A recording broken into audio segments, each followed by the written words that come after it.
Welcome back, everybody, to the Renaissance Humanism podcast. I'm your host, Jonathan Riley.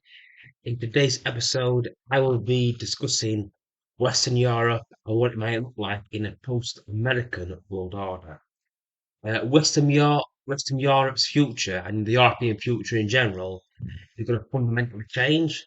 One of the key reasons for this is the decline of Germany's demographics. Its average population of the age of 44.7 years old. This demographic decline is terminal. The Germans ran out of children 30 years ago, and now they're running out of full grown adults.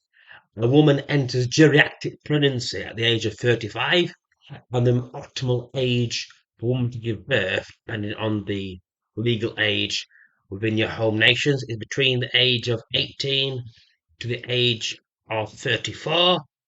Or if United States, depending on the actual age of consent, the age you can have sex, and all the other stuff, the age of 21 to the age of 34 is the optimal age.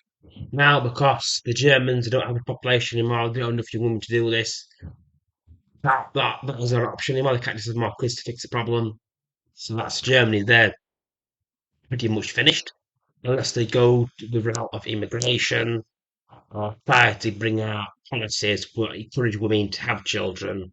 For example, could be to say that people with children with more than one children don't pay income tax. That could be an option.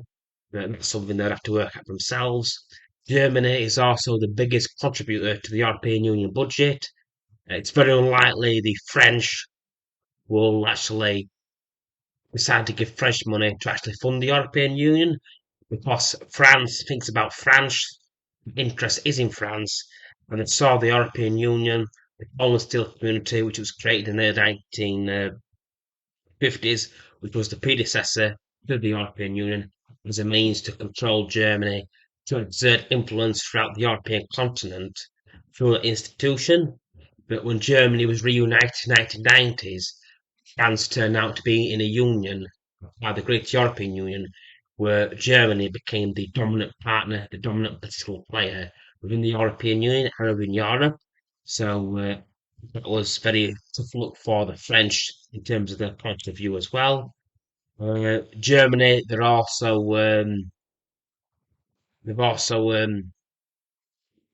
not really interested in being that kind of dominant power in Europe, but we'll have to wait and see what happens as well. Also in Western Europe, historically, British and France during the past 300 years, their rivalry has been pretty bloody as well. It is also part of a broader English-French rivalry, which has been going on for nearly 900 years as well, since even before the Norman conquest between the Dukes of Normandy that ruled southern parts of southern France and the French crown. So it's been a long conflict as well.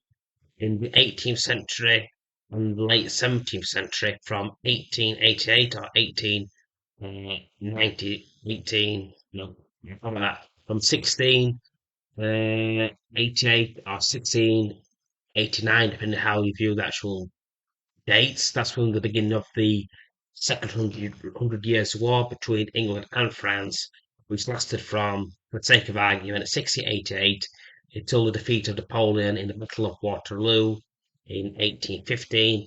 And France, throughout the 18th century, spent 45 years at war, either with British, the Prussians, the Austrians, and other powers within Europe during that time period to see who will be the actual dominant power and hegemony, not just in Europe, but in the world as well.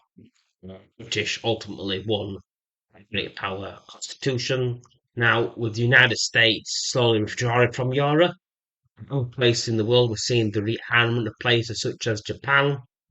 And as America grows increasingly disinterested, we'll start to see the British and French to like proper powers again, which could reignite a rivalry before the British, according to the geopolitical analyst Peter Zilan, or Peter Zihan, depending how you pronounce the name, the British will either A, link up with the actual the Americans, which could be the British entering the United States as one of the states of America, as the 51st state of America. The other alternative, the trade deal with the United States of America, which still pretty much puts the British firmly within the American sphere of influence and no longer really independent nation in pretty much in deed, if not name. And alternatively, the British rebuild its fleet. It's the British island nation. It gets to choose what conflicts it gets to engage in and where to deploy its troops and deploy its navy. The French don't have an option because they're a continental power. The British, they're a sea power. Now, because of this, because the British aren't facing reality, they're not making the choices.